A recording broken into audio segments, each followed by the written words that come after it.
नमस्कार। यूँ तो हम तमाम काम करते हैं, अलग अलग लोगों से मिलते हैं, उनसे बातें करते हैं, उनसे ज्ञान लेते हैं। लेकिन सही ज्ञान और कहें कि जो सीधे तौर पे हमें ज्ञान मिलता है वो मिलता है हमें किताबों से, जहाँ हम ऐसी कहानियाँ, ऐसे किस्से पढ़ते हैं जो दूर दराज बैठे लोगों ने लिखे हैं।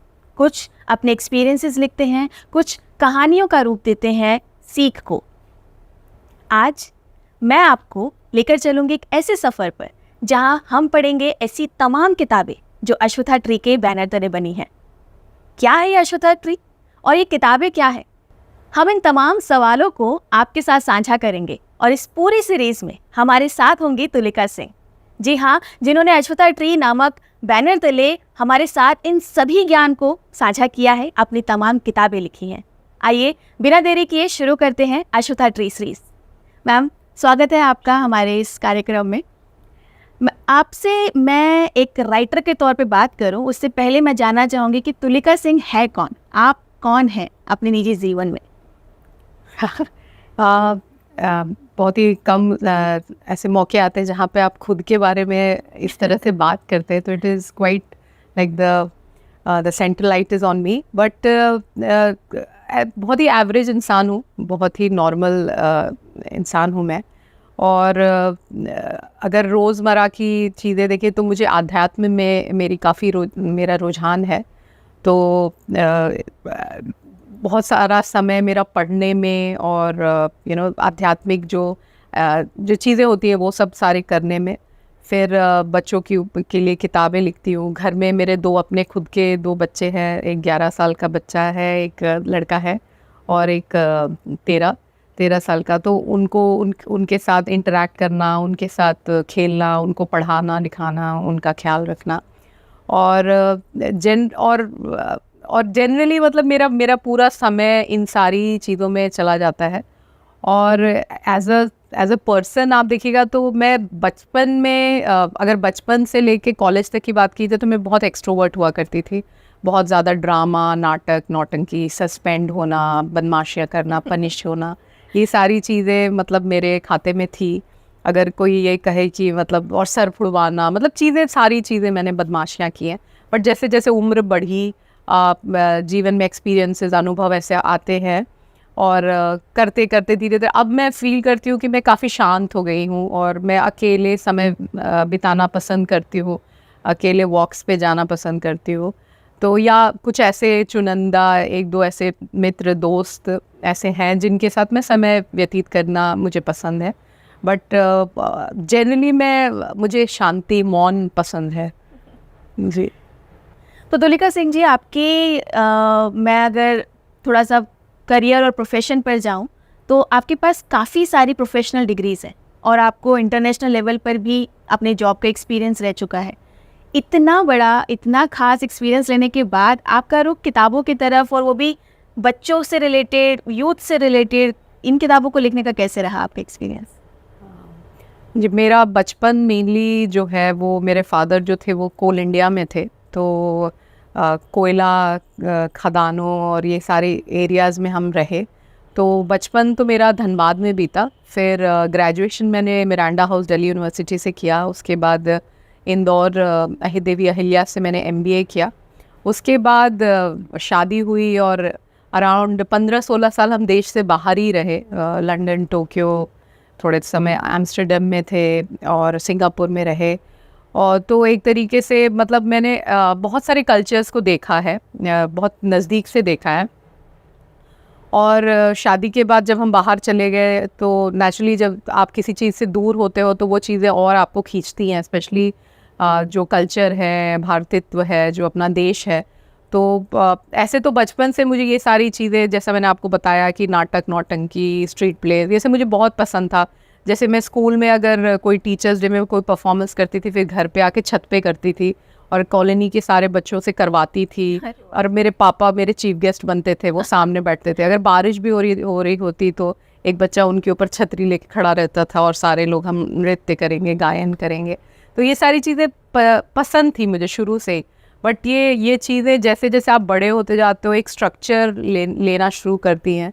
और लिखना मैं शुरू से करती हूँ, ट्रैवल डायरीज़ लिखती थी, कहीं भी जाना या अपनी मन की बात, या रात में सोने से पहले जैसे बहुत सारे बच्चे करते हैं, तो वैसे मैं भी करती थी।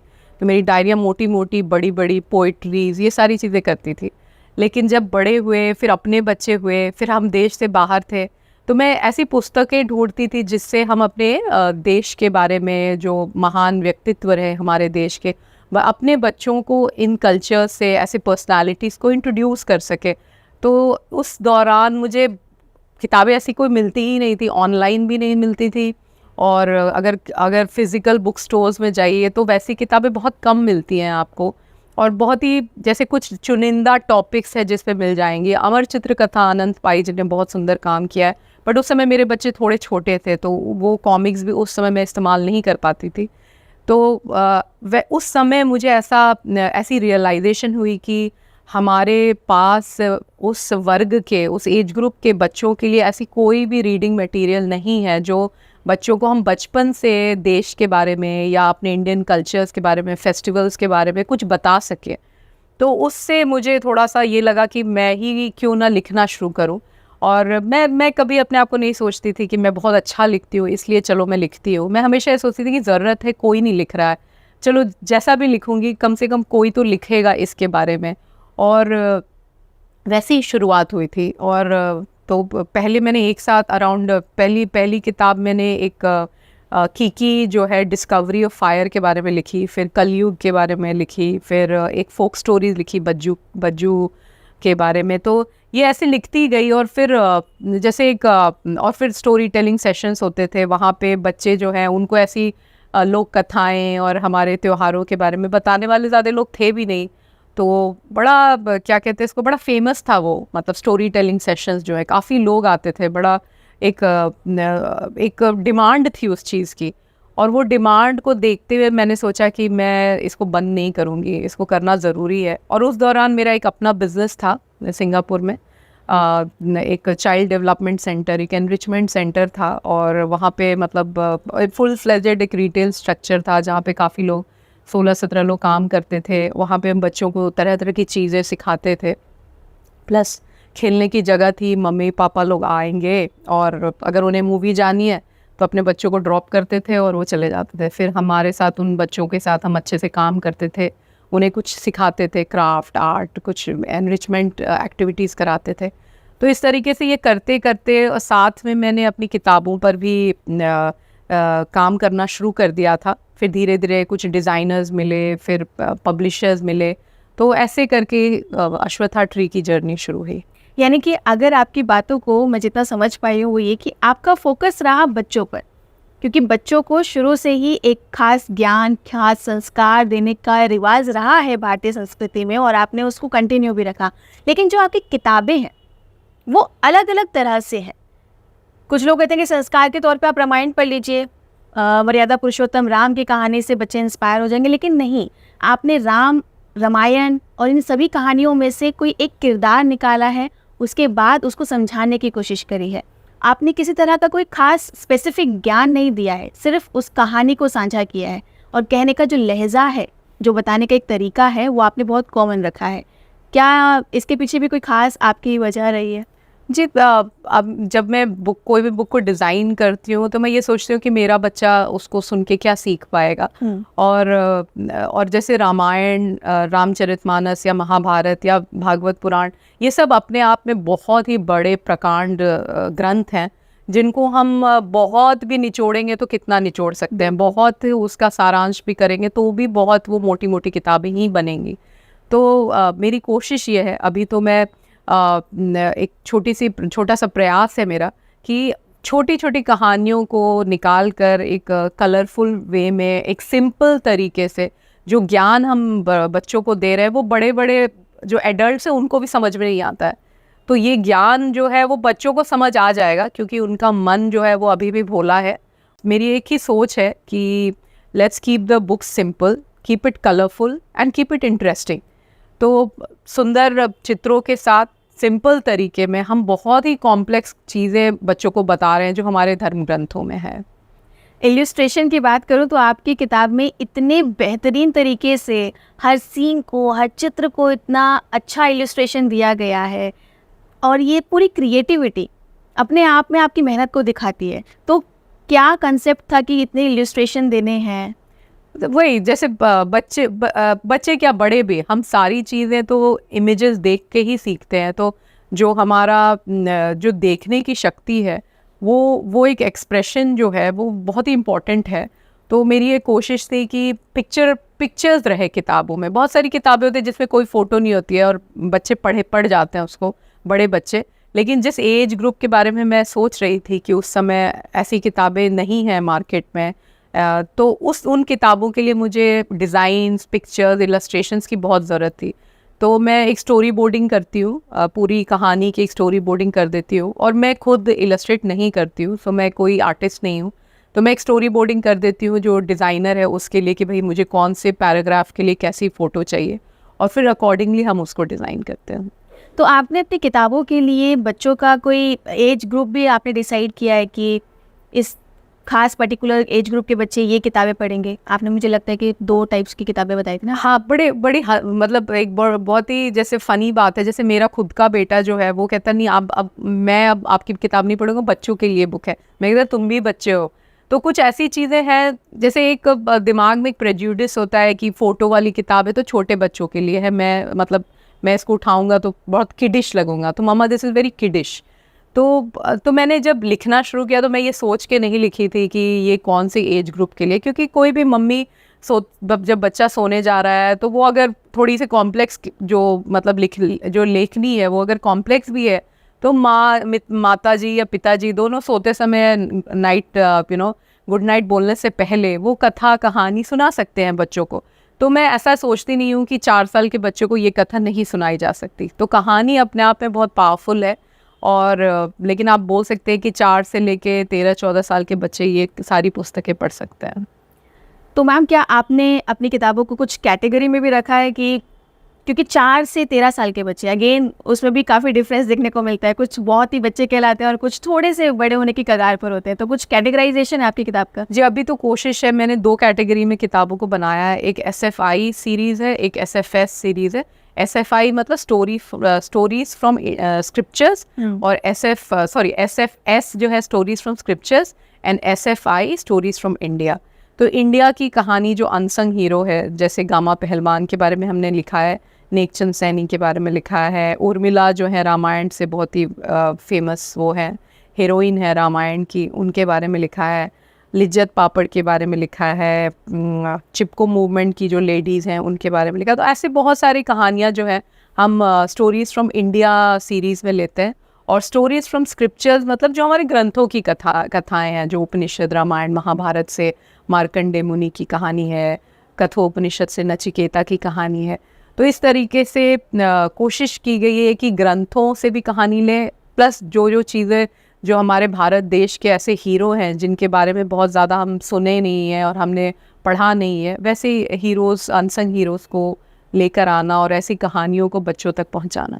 आपका कंसेप्ट शुरू से लेकर अंत तक अभी तक मैंने जैसे सुना, वो बिल्कुल ही यूनिक है, क्योंकि इस तरह से कभी किसी ने सोचा नहीं है बच्चों को अपनी पुरानी संस्कृति से रूबरू कराने का या उन्हें ज्ञान देने का, क्योंकि हम ज्ञान के तौर पे उनके ऊपर सिर्फ एक बोझ डाल देते हैं, और शायद इस वजह से हमारी जो पीढ़ी है, नई पीढ़ी, वो उस सब ज्ञान को एक्सेप्ट नहीं कर रही होती, क्वेश्चन करना शुरू कर देती है। तो आपने काफ़ी सिंपल तरीके से हर बात को रखा है।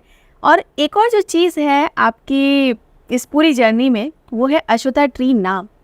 ट्री का मतलब हमें समझ में आता है कि पेड़, लेकिन ये अश्वत्था क्या है? जी, पेड़ और ट्री का मतलब समझ में आता है पेड़, बट पेड़ मतलब जो हमेशा बढ़ता रहता है, जो हमेशा बड़ा हो रहा है, आगे बढ़ रहा है। प्लस अश्वत्थ जो है, ये शब्द जो है मैंने भगवत गीता से लिया है। और पहले गीता आई, फिर अश्वत्थ ट्री बुक्स आई। तो जब मैंने गीता में अश्वत्थ पेड़ का जो नाम सुना तो मुझे बहुत ही सुंदर लगा था। और अश्वत्थ वृक्ष का मतलब होता है पीपल का पेड़। तो अश्वत्थ ट्री जो है, ये जो नाम मिला मुझे, ये भगवत गीता से लिया है।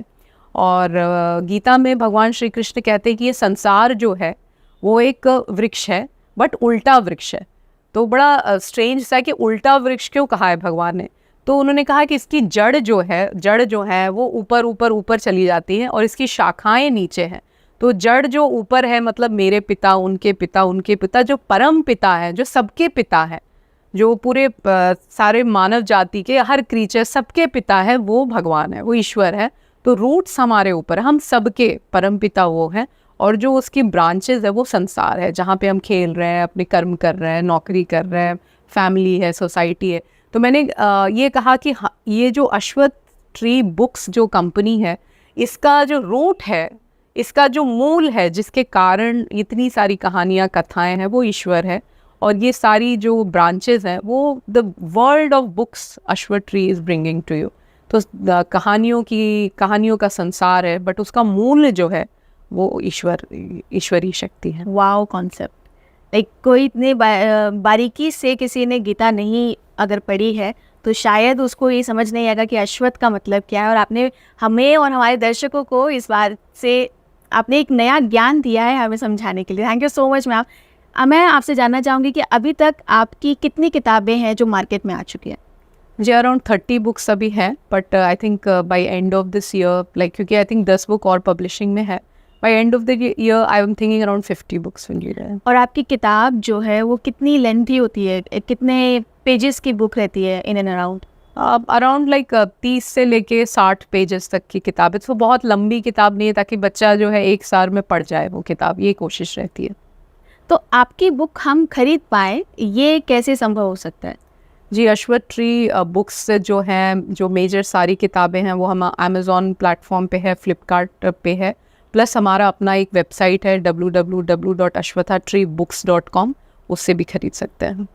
तो मैम जब मैं आपकी किताबों पर रिसर्च कर रही थी और मैंने देखा कि तमाम किताबें बहुत ही खूबसूरत तरीके से सामने आई हैं और उन सभी का एक फॉर्मेट है, एक लैंग्वेज है। ज़्यादातर किताबें आपकी अंग्रेज़ी में हैं, कुछ एक किताबें आपकी हिंदी में हैं। तो क्या अंग्रेज़ी में लिखने के लिए इसके पीछे कोई ख़ास वजह थी? नहीं, आई थिंक 3-4 किताबें मेरी हिंदी में भी है, जैसे यात्रा मैंने लिखा है, इंद्र का प्रायश्चित लिखा है, साक्षी गोपाल लिखा है, और चिंता की माई, ये मेरी 5 किताब हिंदी में है।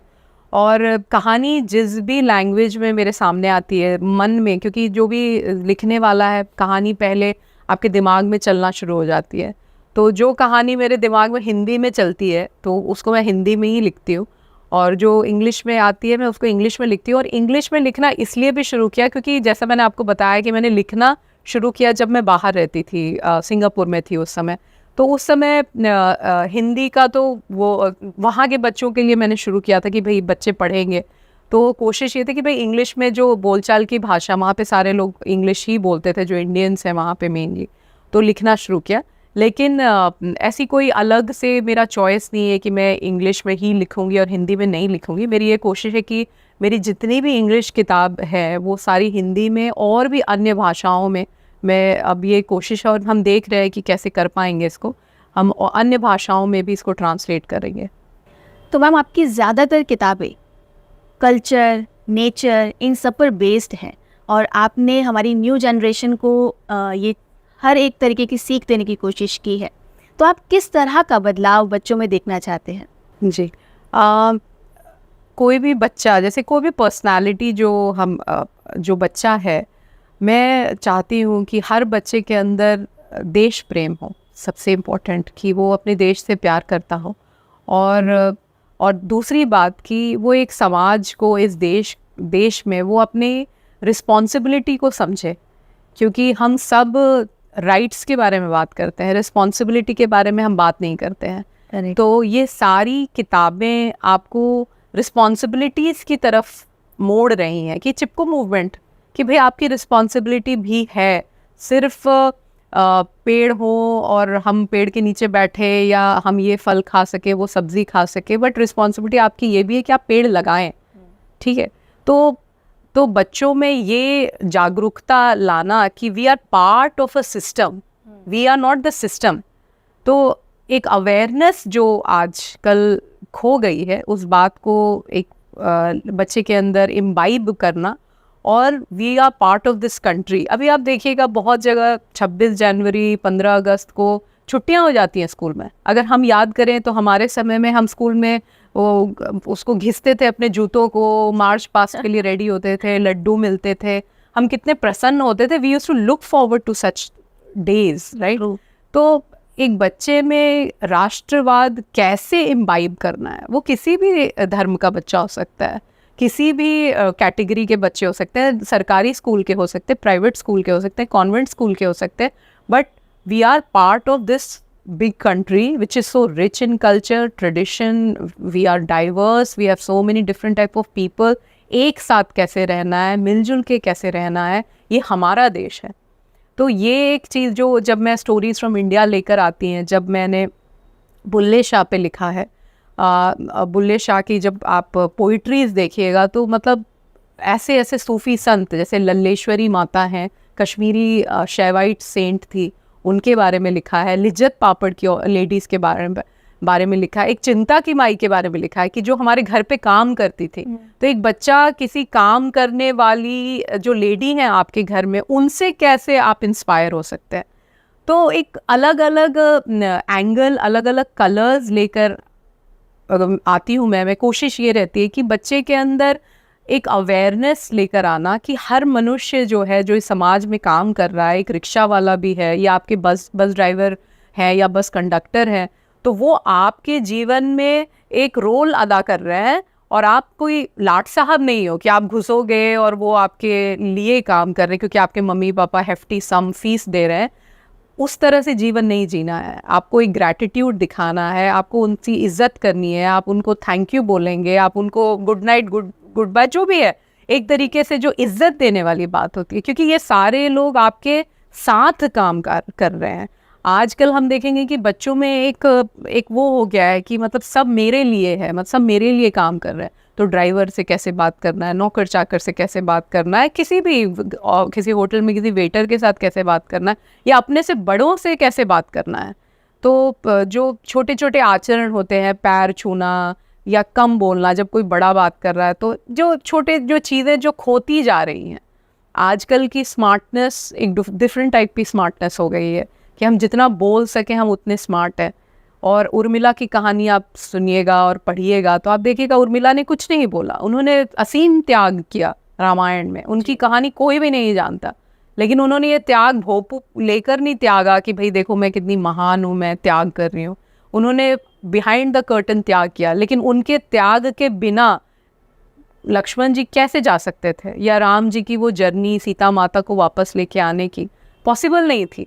लेकिन सो वी आर लाइक एक बड़ा मैसेज एक सिंपल कहानियों के द्वारा लेकर आ रही हूँ, जो मेरी कहानियाँ नहीं है, ये कहानियाँ ऑलरेडी हैं। So the stories are retold by Tulika, it is not written by Tulika. ये कहानियाँ ऑलरेडी इंडिया में है, ग्रंथों में है। हमारे जो महान मुनि हुए, ये सारे लोग, इनकी कहानियों को मैं फिर से बता रही हूँ बच्चों को कि हम उनसे कुछ सीख सके। यानी कि आधुनिकता की दौड़ में हम जो चीज़ें पीछे छोड़ आए हैं और मशीनों को हमने अपना लिया है, उन सभी बातों को आपने याद दिलाना है और लोगों को अवेयर करना है। माता पिता के लिए भी एक अच्छी लर्निंग होगी आपकी किताबें कि कितनी छोटी छोटी सी कहानियाँ हैं जो हम बताना भूल जाते हैं।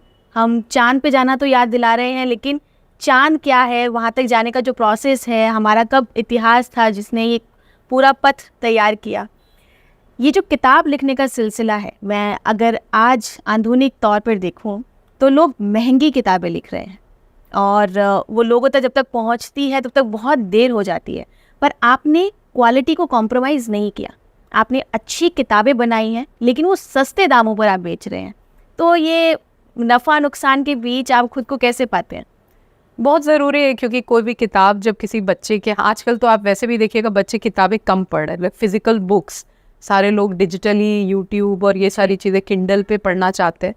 बट एक फ़िज़िकल बुक का मज़ा ही कुछ और है। फ़िज़िकल बुक को आप रख सकते हैं, कभी भी लेकर जा सकते हैं, और किसी भी पिकनिक पर छोटी 6x9 की किताबें, मेरी कोशिश है कि एक ही साइज़ की सारी किताबें आप अपने उसको पर्स में डालिए और बच्चों के साथ अब घूमने जा रहे हैं, प्लेन में जा रहे हैं, तो आप बच्चा पढ़ता हुआ जा सकता है। तो बहुत ज़्यादा हैवी बुक नहीं है, लेकिन कोशिश की गई है कि पिक्चर्स अच्छी हों, पेपर जो पेपर क्वालिटी है वो अच्छी क्वालिटी का पेपर हो, ताकि पढ़ने में मज़ा आए। और जब मज़ा आएगा तब हम और पढ़ेंगे। सो जो रीडिंग हैबिट को इनकलकेट करना है, वो भी मेरी कोशिश है कि बच्चा जो है वो एक रीडिंग हैबिट को इनकलकेट करे, वो और किताबें मांगे, दूसरे ऑथर्स के मांगे, ग्रंथों के बारे में पूछे, कॉमिक बुक पढ़े। लेकिन एक रीडिंग हैबिट जो हम इनकलकेट कर सकते हैं बच्चों की।